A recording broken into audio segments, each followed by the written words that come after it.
Hello everyone, quick video on Rocado and Ogawa Leder Shell Cordovan Patina update and my observations after a few months of daily carry. Before I start, I want to mention this Ogawa Leder Shell Cordovan card holder I carry as my main wallet for something around 3 months in my back pocket. And this Rocado Shell Cordovan card holder I made about 5 months ago, just fill it up with some cards, and it's spending time in my trousers front pocket just for testing purposes. There are videos on my channel where I'm making this card holder and unpacking these shells. I leave links in the video description. Okay, let's start with the Japanese Ogawa Leder card holder.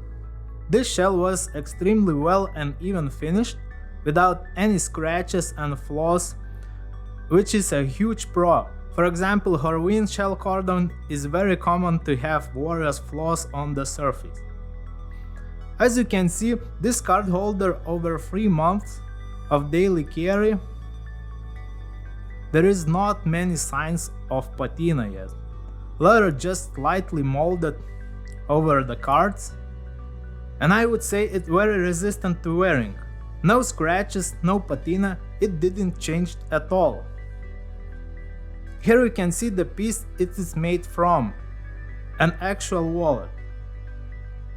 I can't see any differences.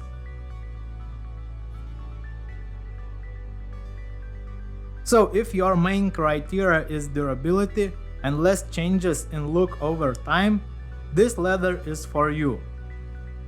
Personally, I prefer to see patina more on leather.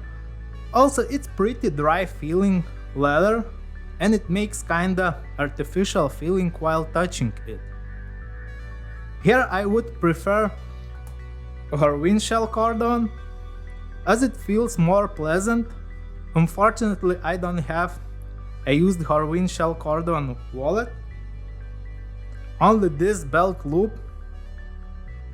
made of natural unglazed Handmade shell, and it feels some as well as patina looks.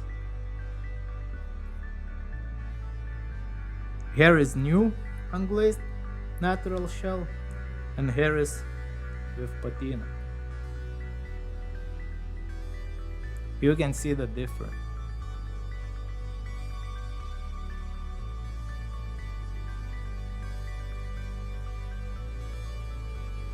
And the Rocado shell card holder. It changed a bit more over time. Here you can see a small piece of which it was made.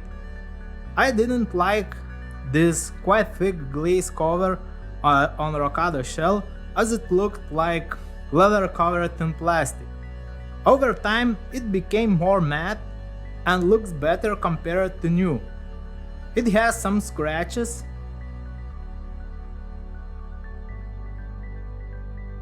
but it's because in the same pocket I keep my folding knife. So I would say it's pretty resistant considering it spent time in a pocket with things such as folding knife. It also a pretty dry shell, feels a bit more pleasant compared to Ogawa shell, but incomparable with Handmade shell on this property.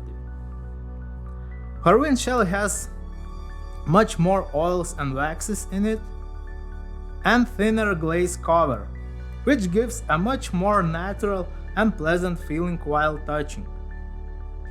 And the one big con I found with Rocado shell, it rips extremely easily, almost with no effort, if you make a hole in it and add a ring into this hole. I can imagine it might be a big issue with it if you want to use various buttons and other hardware on Rocado shell. With other company shells, I did not observe the same issue. For sure, it's not a kinda scientific test, I don't have any Newton meters to show how much force I put to rip off ring of different leathers, but you just should trust me, as I feel to rip off ring of Rocado shell I need to put way less force. So that's it for today. Thanks for watching. If you have any questions, leave them in the comment section, press the like button and subscribe And until next videos, cheers!